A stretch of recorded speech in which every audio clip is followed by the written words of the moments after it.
जय श्री राधे, जय श्री राधे, जय श्री जगन्नाथ। जय श्री जगन्नाथ। आज हमारे मेहमान आए हुए हैं भगत जी जी उड़ीसा से, जी और उड़िया मांगे खिचड़ी, बंगाली मांगे भात, बहुत और साधु मांगे दर्शन तेरा जी और महाप्रसाद। जी ठाकुर भले विराजे जी हाँ उड़ीसा जगन्नाथपुरी में। जी तो उड़ीसा जगन्नाथपुरी से हमारे सुशांत जी आए हैं। जी तो भगवान के भक्त भी हैं जी और हमसे बहुत स्नेह करने वाले हैं। जी तो आज हमारे यहाँ बन रही है, ये बनेगी खीर। जी और खीर जो है, इसका स्वाद उत्तराखंड की खीर का स्वाद। और उसमें भी अब हमारा जन्म जो है पहाड़ में हुआ, तो ये खीर जो है पहाड़ी खीर बनेगी जी। मतलब ये गाढ़ी गाढ़ी खीर बनेगी, हाँ और गाढ़ी गाढ़ी खीर खाएंगे। और उससे पहले हम थोड़ा महाभारत का चिंतन कर लें। अच्छा जी हाँ, गुरुदेव जो है इस समय हमारे महाभारत की कथा कर रहे हैं जी ऋषिकेश में। जी तो 2 श्लोक मैं आपको जी। सुनाना चाहता हूँ। बिल्कुल जी हाँ महाभारत 2 लोगों में हुआ है, एक पांडवों में, एक कौरवों में। कौरव जो है उनके पक्ष में अधर्म है और पांडवों के पक्ष में धर्म है। तो ये धर्म अधर्म कैसे है, इसका चिंतन महर्षि वेदव्यास जी ने हमको प्रदान किया है। महाभारत के 2 ऐसे श्लोक हैं जो अद्भुत हैं। तो हम पहले कौरवों के बारे में जानना चाहते हैं, क्योंकि कौरव जो है धृतराष्ट्र बड़े थे और पांडु छोटे थे। छोटे थे तो इसलिए पहले जान लें कि धृतराष्ट्र क्या है। तो महर्षि वेदव्यास जी ने बड़ा अच्छा श्लोक लिखा है और उसमें बताया है कि दुर्योधनो मन्युमयो महाद्रुमः स्कंदः कर्णः शकुनिस्तस्य शाखाः जी दुःशासनः पुष्पफले समृद्धे मूलम राजा धृतराष्ट्रो अमनीषी। जी इसमें कहते हैं कि दुर्योधन जो है मन्युमय है, क्रोधमय है। क्रोध और उत्साह और साथ ही द्वेष, ये 3 चीज जब मिलती हैं तो मन्युमय हो जाता है। तो मन्युमय, महाद्रुम माने महान पेड़, एक बहुत बड़ा मन्युमय, क्रोधमय, उत्साहमय और द्वेष से भरा हुआ अहंकारी पेड़ है दुर्योधन। जी और इस दुर्योधन रूपी जो मन्युमय दुर्योधन है, इस पेड़ का जो स्कंध है, स्कंध माने टहनियाँ, जी बोले कर्णः स्कंधा कर्णः, कर्ण जो मित्र है दुर्योधन का, वो इसका स्कंध है, माने उसकी जो है टहनी है। जी और शकुनिस्तस्य शाखा, शाखा उसकी उस पेड़ में जो शाखाएं हैं हाँ वो जो है शकुनी है। जी। शकुनी अर्थात ये दुर्योधन का है मामा, बड़ा कपटी है, गांधारी का भाई है। तो और धृतराष्ट्र का जो है साला है। जी तो ये जो है इसका शाखाएं हैं। हाँ और दुस्सासनो पुष्प फले समृद्धे, दुस्सासन क्या है, तो कहते हैं इसके पुष्प और फल ही दुस्सासन है। और मूलम राजा धृतराष्ट्रो अमनीषी, इस वृक्ष का मूल भी होता है जी, जड़। इस मन्युमय क्रोधमय वृक्ष का मूल जो है राजा धृतराष्ट्र है। जी राजा धृतराष्ट्र अंध है जी, अंधा है। उसके बाहर की नेत्रें तो नहीं हैं, नहीं है लेकिन महर्षि वेदव्यास कहते हैं इसकी बाहर की नेत्रें नहीं हैं, इसलिए हम इसकी निंदा नहीं कर रहे हैं। बिल्कुल बोले इसकी भीतर की भी नेत्र नहीं है, नहीं है भीतर के जो ज्ञान रूपी नेत्र हैं वो नहीं है, इसलिए ये अमनीषी है। जी इसके पास मनीषा नहीं है, बुद्धि नहीं सद्बुद्धि नहीं है। नहीं ये वैसे बुद्धिमान है लेकिन सद्बुद्धि नहीं है, नहीं दुर्बुद्धि है। और वैसे ये बड़ा विद्वान भी है लेकिन कैसे उस विद्या का सदुपयोग होना चाहिए ये जो है इसको नहीं आता, तो हमारी खीर भी बन गई।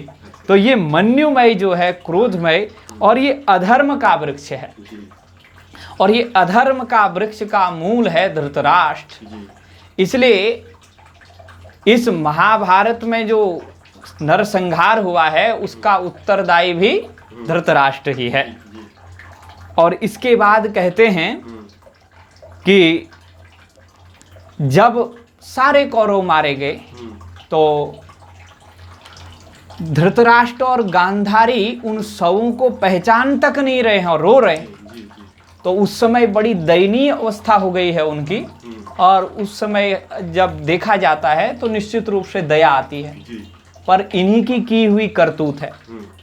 पर गांधारी जो है धृतराष्ट्र की पत्नी है, वो बड़ी तपस्विनी है, सती है और धर्म का पालन करने वाली है। उसने अपने बेटों को जो है कभी विजय का आशीर्वाद नहीं दिया, बोले सही रास्ते में यदि होते तो विजय का आशीर्वाद देती। पांडवों के लिए शुभ चिंतन किया, पर दुख तो उसको भी प्राप्त हुआ। ये जो है कर्मों का लेखा जोखा होता है ना, मेरा पुत्र है। हाँ, अवश्यम एव भोक्तव्यम कृतम कर्म शुभाशुभम। कहते हैं किया हुआ कर्म अवश्य भोगना पड़ता है, चाहे शुभ कर्म कर रहे हो चाहे अशुभ कर्म कर रहे हो। बोले जन्म कोटि शतैरपि, करोड़ों जन्मों में किया हुआ कर्म का फल भी भोगना पड़ेगा। इसलिए जो है ये कभी किसी जन्म में ऐसा कर्म कर दिया होगा जिसका फल जो है इस रूप में उनको प्राप्त हुआ। तो ये हमने महाभारत का एक श्लोक जाना जिसमें अधर्म का वर्णन है। अब अधर्म के साथ धर्म का वर्णन भी। ये तो धर्म युद्ध है ना, और धर्म युद्ध कब होता है? जब अधर्म जो है धर्म के ऊपर हावी हो जाता है। तो इसलिए जो है धर्मात्माओं को भी लड़ना पड़ता है। तो धर्म का जो वृक्ष है धर्म में, उसके लिए महर्षि वेदव्यास जी ने श्लोक लिखा है। युधिष्ठिरो धर्ममयो महाद्रुमः स्कंधोर्जुनः भीमसेनोस्य शाखाः माद्रीसुतो पुष्पफले समृद्धे मूलम कृष्णो ब्रह्म च ब्राह्मणाश्च। ये श्लोक में युधिष्ठिर महाराज को धर्ममय वृक्ष माना है।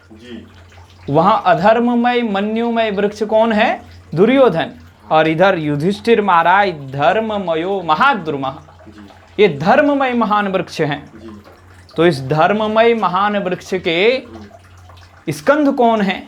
इसकी भी तो बहुत बड़ी टहनियाँ होंगी, इसकी भी तो वो बीच का जो है गाभा जिसको बोलते हैं स्कंध, तो इसका स्कंध कौन है? बोले स्कंधोर्जुनः, इसका अर्जुन ही स्कंध है।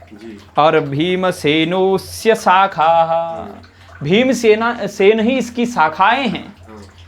माद्रीसुतो पुष्पफले समृद्धे, माद्री के पुत्र नकुल और सहदेव ही इसके जो है समृद्ध पुष्प और फल हैं। वहाँ गांधारी के दुशासन आदि जो पुत्र थे वही जो है शाखाएं थी अधर्ममय, लेकिन यहाँ धर्ममय शाखाएं माद्री जी के पुत्र नकुल और सहदेव हैं। बोले समृद्ध पुष्प और फल हैं, ऐसे वैसे नहीं। तो इस वृक्ष का मूल क्या है? महर्षि वेदव्यास जी से पूछा गया, उन्होंने बताया मूलम कृष्णो ब्रह्म च ब्राह्मणाश्च। इसकी मूल तो बड़ी मजबूत है साहब। तो इसके मूल में कौन है? बोले भगवान कृष्ण। और कृष्ण ही नहीं, इसकी दूसरी शाखा है वेद। ब्रह्म माने वेद, कृष्ण वेद और ब्राह्मणाश्च। और ब्राह्मण लोग, सज्जन लोग, तपस्वी लोग, ये महात्मा लोग, ये जो ब्राह्मण हैं, जो वेद पाठी हैं, जो वेद को जो है धारण करते हैं, तो ये सब जो है इसकी मूल शाखाएं हैं। तो ये मजबूत शाखा है। इसलिए भगवत गीता का उपदेश भगवान श्री कृष्ण ने दिया है युद्ध के मैदान में। और उस भगवत गीता को प्रत्यक्ष देखने, सुनने, समझने वाले हैं संजय, जो धृतराष्ट्र के मंत्री भी हैं और सारथी भी हैं और मित्र भी हैं। तो वो धृतराष्ट्र को पूरी गीता जी सुनाते हैं जी और सुनाने के बाद धृतराष्ट्र कहता है निश्चय क्या निकला, क्योंकि ये जो है ये तो अमनीषी है। माने इसने गीता जी भी सुना, इसने विदुर नीति भी सुनी, इसने सनत सुजात जी का दिया हुआ ज्ञान का वो भंडार भी श्रवण किया, जिसको सनत सुजातीय ज्ञान कहते हैं, जो ब्रह्म ज्ञान है, वो भी सुना। और समय समय पर भीष्म पितामह द्रोणाचार्य अन्य अन्य महात्माओं से भी बहुत सारी ज्ञान की बातें ये सुनते ही रहते हैं, लेकिन है अमनीषी। सुनते तो हैं पर उसका निष्कर्ष कुछ निकाल नहीं पाते जीवन में। तो ऐसे हैं धृतराष्ट्र। तो धृतराष्ट्र ने कहा संजय मुझे तो कुछ समझ में नहीं आ रहा है, गीता जी तो पूरी सुन ली, लेकिन अब तुम बताओ कि इस युद्ध का निष्कर्ष क्या होगा, इस गीता जी का सार क्या है। तो संजय कहते हैं कि सार तो बस केवल एक बात में है, जहां भगवान श्री कृष्ण हैं और जहां अर्जुन हैं, जहां साक्षात परब्रह्म परमात्मा जो धर्म रूपी वृक्ष के मूल हैं वो खड़े हैं, और जहां धर्म की अत्यंत सुदृढ़ स्कंध टहनियां शाखा ये सब खड़े हैं, वही जो है ऐश्वर्य है, विभूति है, जय है, विजय है, सब कुछ है। तो वहां निष्कर्ष करते हुए कहते हैं संजय कि महाराज यत्र योगेश्वर कृष्णो यत्र पार्थो धनुर्धरः तत्र श्री विजयो भूतिर ध्रुवा नीतिर्मतिर्मम। बोले यत्र योगेश्वर कृष्णो, यस्मिन पक्षे योगेश्वर कृष्णो अस्ति, जिस पक्ष में योगेश्वर श्री कृष्ण हैं, और यत्र पार्थो धनुर्धरः, यत्र यस्मिन पक्षे धनुर्धरः पार्थः अस्ति, जिस पक्ष में धनुर्धर धनुष धारण करने वाला गांडीव धनुषधारी अर्जुन खड़ा है, पार्थ प्रथा जी का पुत्र खड़ा है, तो वही जो है यत्र योगेश्वर कृष्णो यत्र पार्थो धनुर्धर तत्र श्री तस्मिन् स्थाने तस्मिन् पक्षे एव तत्र एव विजय श्री, वही विजय है, वही श्री है, लक्ष्मी है, वह धन संपत्ति है। यत्र श्री विजयो भूति, वही विभूति है, वहाँ ऐश्वर्य है। ध्रुवा नीतिर्मतिर्मम, ये मेरी ध्रुव नीति है, ये मेरा अटल जो है विश्वास कहता है, ये मेरा सारांश कहता है महाराज। ये जो मैंने गीता जी सुना है उसका निष्कर्ष ये है कि विजय जो है अर्जुन के पक्ष में है, विजय श्री कृष्ण के पक्ष में है, विजय जो है युधिष्ठिर के पक्ष में है। और ऐसे दिव्य जिसकी, अब हम तो विजय चाहते हैं तो, और हम भगवान के होना चाहते हैं, और भगवान जहां रहते हैं वहीं विजय रहती है। यतो कृष्णः ततो जयः और यतो धर्मः ततो कृष्णः, जहां धर्म है वहां कृष्ण है, जहां कृष्ण है वहां विजय है, वहां जय है। तो ऐसे भगवान श्री कृष्ण की शरण में है, और जगन्नाथ से आप पधारे हैं तो खीर भी बन के तैयार हो गई। तो ऐसे भगवान श्री कृष्ण के, और महाभारत की ये बात हमने बताई, तो ये श्लोक हमने लिखे थे ग्रंथ इसमें अपनी पुस्तिका में, तो हमने आपको सुनाया। और महाभारत का जो श्रवण करता है, मैंने पूरे महाभारत को पढ़ा नहीं, सुना गुरुजनों से, और वो सीरियल भी देखा, लेकिन हरिवंश पुराण जो है मैंने पढ़ा और व्यासपीठ से सुनाया। तो उसमें जो महाभारत का खिल भाग है, परिशिष्ट भाग है, माने अंतिम भाग है हरिवंश पुराण, जिसमें कृष्ण भगवान की विशेष चर्चा आई है, और भागवत के ही बहुत सारे अंश उसमें समाविष्ट हुए हैं। तो ऐसे ग्रंथ में जिसमें ज्ञान की अथाह सीमा है, उसमें वो क्योंकि परिशिष्ट भाग है, अंतिम भाग है महाभारत का, तो उसमें जो है बड़ी विशेषता लिखी है, महाभारत की फलश्रुति उसमें बताई है।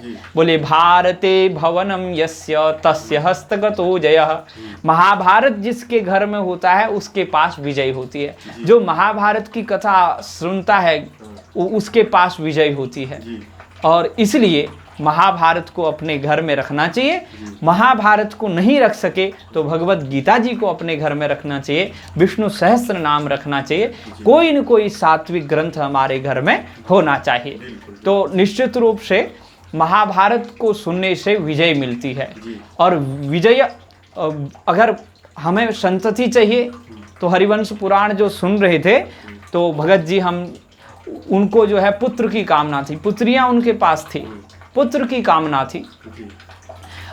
तो हमने कहा आपका पुत्र जो है वीर होगा, क्योंकि महाभारत में लिखा है और हरिवंश पुराण में भी लिखा है वीरम जनयते पुत्रम। महाभारत को सुनने के बाद वीर पुत्र को उत्पन्न करती है माता। वीरम जनयते पुत्रम कन्यांच जयशालिनी। अगर कन्या का जन्म हुआ तो वो भी जयशालिनी होगी, विजयशालिनी होगी। तो हमारे ग्रंथों में पुत्र और पुत्री में भी भेद नहीं है। बोले पुत्र पैदा होगा तो विजयशाली होगा और कन्या पैदा होगी तो वो भी जयशालिनी होगी। तो ऐसे हमारे दिव्य ग्रंथ हैं। इस श्रावण का महीना है तो शिव महापुराण की भी जो है अद्भुत महिमा है। शिव महापुराण के बारे में लिखा है सदा सेव्या सदा सेव्या सदा सेव्या विशेषतः एतत् शिव पुराणस्य कथा परम पावनी। बोले इस शिव महापुराण की कथा को सदा सेवन करो, ये सदा सेवनीय है, क्योंकि विशेष रूप से सदा सेव्या विशेषतः, इसका तो विशेष रूप से सेवन करना चाहिए, क्योंकि इस कथा को सुनने से जीवन में परम पावनता आती है और यस्या श्रवण मात्रेण मुक्ति करतले स्थिता, और मुक्ति जो है हाथ में आ जाती है, सेविका बन जाती है, आपके पास आकर के मुक्ति आपकी सेवा करने लग जाती है। तो निश्चित रूप से जीवन में अनेक बंधन हैं, उनसे मुक्त होने का उपाय है हमारे सद्ग्रंथों का श्रवण। और महाभारत में तो सब कुछ मिलता ही है, धर्म अर्थ काम मोक्ष, और विशेष रूप से शिव महापुराण में भी इन सभी बातों का बारीकी से वर्णन किया गया है। इसलिए हमको निश्चित रूप से इन ग्रंथों को सुनना चाहिए। अब आपका भी छायाचित्र आ जाए तो इसको जो है हम आपकी ओर थोड़ा मोड़ देते हैं ताकि आपका भी दर्शन हो जाए। तो आप वहाँ से पधारे हैं और इतने धैर्यपूर्वक आपने जो है इस कथा को यहाँ पे सुना। और हाँ जी, तो आप वहाँ से आए हैं गंगा मैया के तट पर, और ये हमारा जो व्याख्यान रहा अभी जो आपने बनाया, तो निश्चित रूप से ये 18 मिनट का हो चुका है। तो 18 मिनट तक आपने भी धैर्य धारण किया, वैसे आप हमको सुनते ही रहते हैं। तो ये जो है खीर बन के तैयार हो गई है, और ये खीर जो है निराली खीर हो रखी है, और खीर के साथ अब मज़ा लिया जाए, आनंद लिया जाए। तो ये सत्संग की कुछ बातें में खीर की तरह ये भी अमृतमय मीठी है और हमारे ग्रंथों की हैं, निश्चित रूप से ये संतों की हैं। हमारे सद्गुरुदेव की जो वाणी है वही हमने व्यक्त किया है, उन्होंने जो हमको सिखाया, उनसे जो हमें सीख मिली, और जो इस समय वो ऋषिकेश में वानप्रस्थ आश्रम में महाभारत की कथा कह रहे हैं। महाभारत में भी इस बार गीता जी की कथा, और पूरी गीता जी वो क्रम से चलता है महाभारत, हर साल 22 दिन सुनाते हैं, तो इस बार उसी में गीता जी आ गई हैं। तो गीता जी को भी इस बार साधकों के लिए वो क्रम से एक पहले अध्याय से तो है ही उसका क्रम, लेकिन उसको ऐसे क्रम से सुना रहे हैं कि ताकि जो है श्रोताओं को सुनने में कहीं कोई कठिनाई ना आवे, ऐसे ढंग से गुरुदेव सुना रहे हैं, और हम लोग जो है यहाँ अपने कक्ष में बैठ के उनको सुन रहे हैं। तो ये आनंद है। जगन्नाथ महाप्रभु की जय हो।